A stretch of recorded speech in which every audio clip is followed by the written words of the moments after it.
Begitu bergaul ketemu vanilla clothing tanpa agen, tanpa reseller. Begitu ngepost WhatsApp-nya, Allahu Akbar. Ketemu sama Zaki, Mas Randy, 5 juta gadget sekarang per tahun, per bulan pertumbuhannya. Gadget sudah murah-murah. Google mau taruh di angkasa nanti alat koneksi nggak perlu bayar ke siapa-siapa. Telkomsel sekarang terancam, Excel terancam, nggak ada ngasih wifi. Google mau ngangkat balon. PC sekarang orang nggak pakai PC, semuanya ada di gadget ya kan. Saya kerja kawan-kawan sekalian fully gadget, email, Excel, fully gadget.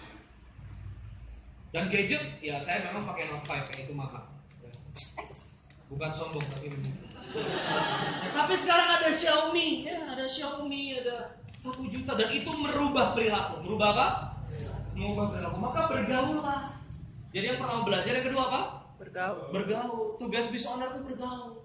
Ada video saya jangan jagain toko, menikmati apa? Ngaduk-ngaduk terigu kan di video saya begitu ya. Menikmati betul gitu loh. Tetesan keringat. Sudah bekerja keras. Anda ini sedang cari profit, bukan cari kerja keras gitu. Cari kerja keras ya nyapu jalan aja. Jam 2 siang saya tidur di musola si gura-gura. Kenapa saya hadir ke sini? Satu, ya memang ihtiram saya ke Mas Jaya. Mas Jaya orang yang sangat soleh, orang yang berbaginya luar biasa. Dan saya juga besar juga disentuh sama Mas Jaya. Hari ini saya ngabdi ke guru saya. Yang kedua karena pengen memang nolong teman-teman. Kalau teman-teman salah berpikir tentang bisnis fakta. Dan sakit loh. Aku gini, kamu bisnis salah, nggak niat nyakitin temenmu, gitu. Temenmu waktu masukin uang ke kamu, mitra kan banyak yang ngomong bermitra ya kan ya, apalah bermitra gitu-gitu. Oke. Tapi kalau ada temenmu yang bermitranya duit, bermitranya apa? Duit. Dan kawanmu nggak paham juga financial literacy dan kamu juga gegabah. Oke bro, sekian persen per bulan. Pada saat kita terima, saya ngeliat kamu Yubi, nggak ada niat nipu, beneran. Nggak ada niat nipu. Tapi memang kapasitasnya curiga nggak ada. Akhirnya uang nggak kembali. Tapi orang taunya apa? Nipu. Orang taunya apa? Uang nggak balik. Dan itu kamu nggak bisa hapus dari namamu. Ngerti nggak nih maksudnya? Hati saya, kamu nggak bisa hapus dari namamu. Sekali kamu lukai temanmu di masalah muamalah, temanmu akan mencoreng kamu. Lalu akan mempromokan keburukanmu dengan jejaring-jejaring yang lain. Saya pernah menulis di Facebook, kamu akan berjalan di celah sempit. Apa itu celah sempit? Kamu akan berjalan di celah orang-orang yang memang masih menerima kamu. Kamu di Malang nih, salah sama orang, lingkungannya begini. Saya temannya Mas Fajrul Mas gitu. Kalau kamu salah, ya satu Malang yang dikecap kamu berjalan di celah yang sempit di Malang. Orang kemudian memblacklist kamu, penipu, ya. Uang yang tertahan di sana nggak balik segala macam itu disematkan di kamu dan itu natural. Lah memang orang nggak balik kok. Salah siapa? Salah kamu yang nggak ngerti financial literasi. Salah kamu yang nggak ngerti apa itu equity, apa itu debt. Salah kamu yang nggak ngerti apa itu bagi hasil. Karena kamu nggak mau belajar keuangan. Kamu nggak mau belajar ngerti profit loss. Kamu membuat semuanya itu terasa gampang. Oh gampang terima uang orang, gampang bermitra yes. Tapi kamu nggak ngerti dampak sakitnya anak muda usia 20 tahun kemudian difatwa penipu, ya, didatangi pengacara, ya, dikasih surat untuk ingin dipenjara, ya, dipaksa menjual rumahnya, dipaksa menjual mobilnya, hancur kehidupannya. Belum pernah merasain Anda. Nah jadi jangan merasakan hal itu gitu loh saya pengen Anda jangan merasakan hal itu. Terasa? You can feel my heart? Jangan merasakan hal itu. Istri yang kemudian mengatakan cerai ya nggak kuat, jangan merasakan hal itu. Jangan merasakan hal itu. Karena orang-orang yang merasakan hal itu adalah orang-orang yang waktu berbisnis dia tidak membawa kompetensinya. Dia tidak tahu bisnis itu apa. Dia tidak tahu konsekuensinya memegang harta orang seperti apa. Dan saya nggak ingin. Makanya selelah-lelahnya saya dikeke sempetin live. Karena saya nggak ingin. Saya nggak mungkin live ngejelasin financial literasi. Cuma dengan saya live mereka daftar Melvin, mereka daftar SBDKK, mereka nonton video-video saya, mereka tercerahkan. Oh bisnis itu tentang deliver value ya. Jadi kalau orang itu bayar saya 100.000, saya harus memberikan value 100.000. Itu fundamental. Berapa banyak diantara Anda UKM yang 100.000, 1 juta, 2 juta, closing. Anda nggak raba, customer kecewa. Anda nggak raba, pembeli kecewa dengan Anda, dan itu fatal. Beli sama itu, nipu aja kerjaannya. Akhirnya bisnis Anda selalu buka gerobak baru, brand baru, korban baru. Bangun satu gerobak, wafat 8 bulan pertama, besok brand baru lagi. Ya, menipu pasar lagi, membohongi market lagi, kecewa lagi, dan begitu seterusnya. Dan itu menyakitkan saya. Ya. Saya sedih melihat anak muda yang terjebak di putaran hitam itu, dan itu sangat-sangat berat, Bapak. Kang Randy mau dibunuh, Kang. Bapakku ditelepon debt collector, jantungan, masuk rumah sakit. Aku nggak tahu apa yang aku harus lakukan, Kang. Orang-orang kok tega. Saya tanya, itu hutang? Iya. Kamu jadikan balik? Iya. Waktu hutang sadar, ya sudah telan. Loh, saya bukan nyuruh dia kapok, telan.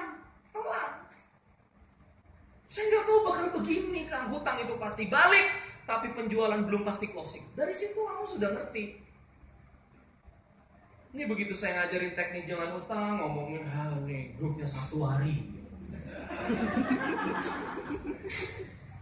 Aku nggak pernah ketemu fisik sama 1 hari. Saya juga nggak pernah ngomong anti riba. Saya ngomong yang logis-logis saja kok. Ngomong yang logis-logis saja. Jadi aku sampai mau nangis. Saya cinta teman-teman sekalian, asli. Ya, sampai suami istri datang lagi punya janin, ya Mas ya, kamu harus bertanggung jawab atas langkah jualan kafling. Evaluasi lagi mitramu. Benar, ya. Gak bisa kita gagah-gagah terima kerja sama AJB tanah orang, apalagi tanah orang Mas ya, berhektar-hektar. Biasanya nanti kamu gak sengaja ketemu sama jenderal-jenderal yang punya tanah besar. Hati-hati Mas, hati-hati. Tidak mudah gitu loh bisnis ini. Jangan terlalu silau dengan yang seminar entrepreneurnya terus parkir Mercy-nya di depan ruang seminar. Ada yang masih gaya-gayanya begitu kan? Foto di depan Mercy saya, rasakan kesuksesan, law of attraction. Kamu udah tahu itu leasing kah, dipinjemin kah? Nggak usah begitu-begitu. Fokus saya sama bisnismu ini loh. Pertanyakan hal yang sangat sederhana. Apakah produk saya layak dibeli? Apakah tanah kafling saya layak dibeli? Kalau orang beli, orang kecewa enggak ya? Apakah jilbab pastelia saya ini bikin puas orang atau enggak? Apakah kafe Macintosh ini kalau orang jalan masuk sini makan rotinya itu orang berterima kasih dengan harganya, atau mau balik lagi, atau kecewa, atau seperti apa gitu? Waktu terima uang dari orang, omongkan yang wajar-wajar. Saya sekarang pegang 5 miliar untuk film. Bu, 250 ribu penonton kita balik modal. Kalau di bawah itu, ibu rugi, uangnya habis. Tapi kalau kita jadi warkop, 6 juta penonton, ibu bawa 120 miliar. Modal 5 miliar. Gimana Bu? Rugi Mas, rugi. Uang saya amblas Mas, amblas. Omongkan aja amblas, itu resikonya. Randy gak mau nanggung resiko. Dan saya pakai lawyer, datang ke lawyer, saya bayar lawyer 100 juta. Jagain saya Mas 100 juta. Saya mau semua akad sama investor di lock bahwa ini equity, berbagi saham. Dan saya akan bekerja untuk itu, berbagi saham. Tapi saya ngomong 5 miliar ibu, kalau ini nggak 250 ribu penonton, wafat. Emang ada penonton yang di bawah itu? Loh ada. Yang 34 ribu ada. Film-film hoax, film-film itu tuh di bawah 100 ribu. Dan mereka amsyong semua. Ngomong apa adanya. Ini uang untuk apa? Bikin rombong. Resikonya apa? Uang Anda jadi rombong. Sederhana. Jadi gimana? Ya Anda bawa rombongnya aja nanti. Loh enggak Mas, ini bener Mas. Rasakan, coba rasakan perasaan saya. Uang kamu 8 juta, ini bikin rombongan 3,5 juta, frying pan-nya segini, LP-nya segini, ini angka-angkanya, bahan baku segini. Kerugiannya apa? Kalau ada barang sisa, kalau ada barang ini Rosetta Stone-nya, ini profit loss-nya. Aku nggak ngerti bacanya, oke ikut Melvin. Ayo, ikut SBDKK, sama-sama kita nonton. Nggak usah dua-duanya bayar, satu aja yang bayar, nonton sama-sama. Setelah itu bicara resikonya. Kalau misalnya ini bangkrut, ya sudah, kamu punya rombong, gitu loh. Terbuka aja. Saya lagi bangun konsep teras keke, ya. Nanti orang-orang yang membuka toko baju muslim, kita lock masuk ke properti. Dan ini terjadi di Bekasi, satu toko besar, Fadila Collection, itu 8 orang ibu-ibu equity, nggak punya utang sama sekali ke bank. Ada yang masukin 800 juta, 2,2 M, ada yang masukin 50 juta, dan mereka dapat bagi hasil tiap bulan. Teratur gitu loh. Ya. Jadi saya minta lakukan bisnis ini dengan rasional dan apa adanya. Jadilah anak muda yang bertanggung jawab gitu loh. Bangunlah kredibilitas kamu, bukan bangun kekaguman. Biarlah hasil yang mengagumkan. Coba lagi. Biarlah hasil yang mengagumkan. Pakai Vespa nggak apa-apa, pakai Astrea nggak apa-apa. Orang itu nggak bantu nyicil juga. Paling kalau kita beli Avanza nyicil, orang kemudian berdecak kagum. Apa kita bisa makan tuh? Kecuali kalau dia suruh bayar, baru silakan bikin sebanyak-banyaknya orang. Makanya saya sudah selesai. Banyak orang mengira, Randy jangan terlalu puas-puas di panggung gini. Saya sudah khatam, ngomong di depan 1000 orang ditepukin, sudah khatam. Terus sekarang pakai sendal gitu, saya biasa-biasa aja lah. Oh bukan owner ya, profesionalnya. Iya, pekerja. Udah enggak apa-apa. Iya bukan owner, operator. Oh gitu, kirain yang punya. Gitu aja. Dia juga nggak makan gaji saya, nggak makan insentif saya, gitu loh. Nggak bantuin ngurus ke. Kita juga nanti kalau berkarya yang dapat. Memang manusia begitu. Sudahlah anak muda, sudahlah adik-adik. Ayo, Cunan bikin jilbab yang bagus, puaskan customer, bangun kredibilitas. Zara nggak pernah pakai kan. Ayo Mas Cakra, jual kafling yang betul, akad-akadnya dirapikan, yang rasional, nggak perlu over promise. Ini Pak, sekali kedip laku, nggak usah begitu. Mas ini kalau nggak laku gimana? Ya nggak laku Pak, saya nggak bisa memastikan. Tapi ini loh yang saya lakukan, saya melakukan ini, dan itu di report Mas. Itu Mas Cakra mesti report apa yang tadi, software apa segala macam. Ayo, lagi fondasi bisnis. Saya sayang sama teman-teman ya.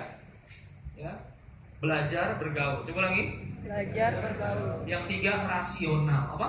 Rasional. Emosi, feeling otak kanan, bangun goal itu otak kanan, nuansa konsep.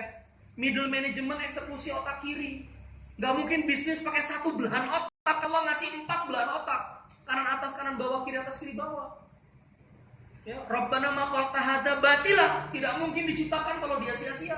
Makanya pakai 4-4-nya. Bangun goalnya mesti imajinatif. Gimana? Mengkonsep imajinatif pakai kanan. Begitu eksekusi pakai kiri.